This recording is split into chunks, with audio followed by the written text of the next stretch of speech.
Hello guys, this is Ritu and welcome to teaching and learning. Guys, आज के video में हम मापन और मूल्यांकन के बीच में डिफरेंस देखेंगे और ये हमारे एग्जाम के लिए बहुत ही इंपॉर्टेंट क्वेश्चन है, शॉर्ट और लॉन्ग दोनों के लिए। तो गाइस, वीडियो को लास्ट तक देखिएगा, आपके लिए काफी हेल्पफुल है।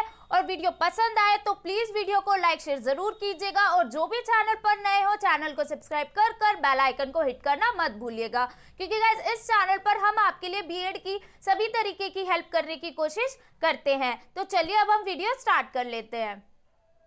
गाइस, मापन और मूल्यांकन के बीच में डिफरेंस को देखने से पहले हम इनको अलग अलग समझ लेंगे। वैसे तो गाइस मैंने मेजरमेंट एंड इवैल्यूएशन के पूरे कॉन्सेप्ट पर ऑलरेडी वीडियो बनाई हुई है, उनका लिंक डिस्क्रिप्शन बॉक्स में, आप वहां जाकर इन्हें अच्छे से समझ सकते हैं। यहाँ पर हम थोड़ा लाइटली इनको समझेंगे। मेजरमेंट क्या है? मेजरमेंट वह प्रक्रिया है जिसके द्वारा किसी वस्तु, प्राणी अथवा क्रिया की किसी विशेषता को निश्चित मानदंडों के आधार पर देखा, परखा और मापा जाता है और उसे मानक शब्दों, चिन्हों और निश्चित इकाइयों में प्रकट कर दिया जाता है। हमारे पास कोई भी चीज होती है, उसकी किसी विशेषता को हम लेते हैं और उसे किसी मापदंड के आधार पर, नॉर्म्स के आधार पर मापते हैं, देखते हैं, परखते हैं और फिर उन्हें और हम नंबर्स में डिस्क्राइब कर देते हैं या फिर स्पेशल यूनिट्स में डिस्क्राइब कर देते हैं या फिर स्पेशल सिंबल्स में डिस्क्राइब कर देते हैं। जैसे हमारे पास कुछ दूध है और उस दूध को हमें मापना है, तो यहाँ पर हमने दूध को देखा, परखा और फिर अपना रिजल्ट दिया कि दूध जो है वो 2 लीटर है। तो ये जो 2 नंबर है वो हमने दूध को अंकों में डिस्क्राइब कर दिया और जो हमने लीटर प्रदान किया है वो क्या है? स्पेशल सिंबल्स हो गया। तो दूध को हमने नंबर के साथ साथ में स्पेशल सिंबल्स में डिस्क्राइब कर दिया, यही मापन है। चलिए गाइस, अब हम इवैल्यूएशन को समझ लेते हैं। इवैल्यूएशन के लिए हमें इस टर्म को याद करना बहुत जरूरी है। इवैल्यूएशन हमारा होता है मेजरमेंट प्लस एनालिसिस। मेजरमेंट करने के बाद हमारे पास जो आंकड़े आते हैं, उन आंकड़ों की हमें कुछ नॉर्म्स के आधार पर व्याख्या करनी होती है। वो नॉर्म्स हमारे सामाजिक भी हो सकते हैं, सांस्कृतिक भी हो सकते हैं और वैज्ञानिक भी हो सकते हैं। और जब हम ये व्याख्या कर देते हैं गाइस, तो उसके बाद जिस वस्तु का हमने मापन किया है उसकी सापेक्ष स्थिति को भी हमें बताना होता है। इसी को हम इवैल्यूएशन कहते हैं। चलिए गाइस, अब हम एग्जांपल के थ्रू समझ लेते हैं। हम अपना दूध वाला एग्जांपल यहाँ पर कंटिन्यू करेंगे। मेजरमेंट करने के बाद हमारे पास क्या परिणाम आया कि दूध हमारा 2 लीटर है। अब यहाँ पर हम इस 2 लीटर दूध की क्या करेंगे? व्याख्या करेंगे कि दूध कैसा है, क्या है, दूध वाला बर्तन कितना खाली है, कितना भरा है, दूध पीने में अच्छा है या पीने में बेकार है। तो ये सारी जो व्याख्या है वो इवैल्यूएशन कहलाती है। चलिए गाइज, अब हम मापन और मूल्यांकन के बीच में अंतर को देख लेते हैं।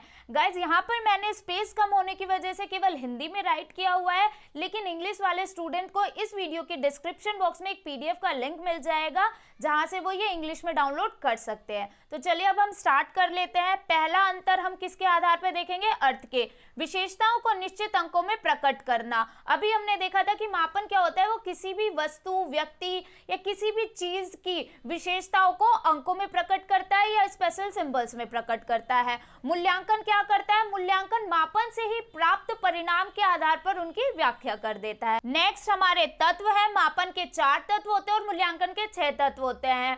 मूल्यांकन में 4 मापन वाले तत्व होते हैं और 2 अलग से होते हैं। उसके बाद है पद। मापन जो होता है वो मूल्यांकन का फर्स्ट स्टेप होता है, क्योंकि मूल्यांकन के लिए हम क्या करते हैं? मापन से प्राप्त आंकड़ों का व्याख्या करते हैं। तो ये जो आंकड़े हैं वो हमें मूल्यांकन से मिलते हैं। नेक्स्ट है निर्देशन और सुझाव।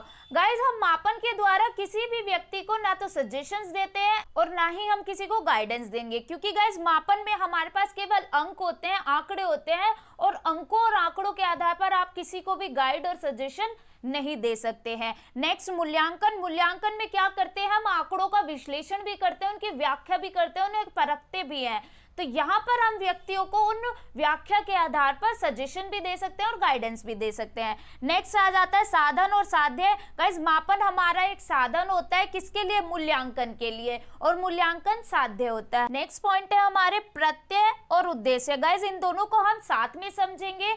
मापन हमारा पुराना कॉन्सेप्ट है, क्योंकि पहले क्या होता था, आपके अंकों को ज्यादा महत्व दिया जाता था, जिसके जितने अंक होते थे उसे उतना ज्यादा ज्ञानी समझा जाता था। और मापन में क्या होता है, हमें अंक ही प्रदान किए जाते हैं, इसलिए ये पुराना कॉन्सेप्ट है। मूल्यांकन गाइस एक न्यू कॉन्सेप्ट है। आजकल आप सभी ने देखा होगा कि जो हमारा रिजल्ट आता है उसमें केवल एकेडमिक स्कोर को महत्व नहीं दिया जाता, बाकी सारी चीजों का भी वहां पर रिजल्ट होता है कि हम अपनी को करिकुलम एक्टिविटीज में कैसे थे, हमारा सबके साथ बिहेवियर कैसा था, है ना, हम ज्ञान को कितना ज्यादा रिफ्लेक्ट कर पाते हैं, ये सारी चीजों को भी रिजल्ट में इंपॉर्टेंस दी जाती है। इसके बाद आ जाते हैं उपकरण और प्रविधियां। मापन के लिए हम इंटेलिजेंसी टेस्ट, अचीवमेंट टेस्ट जैसे टेस्ट को यूज करते हैं, और मूल्यांकन में हम इनको तो यूज करते ही हैं क्योंकि इनके आधार पर हमें आंकड़े मिलते हैं। और व्याख्या करने के लिए हम ऑब्जर्वेशन, इंटरव्यू और क्वेश्चनएयर जैसे विधियों को यूज करते हैं। नेक्स्ट आ जाता है समय। गाइस मापन का कोई निश्चित समय नहीं होता है,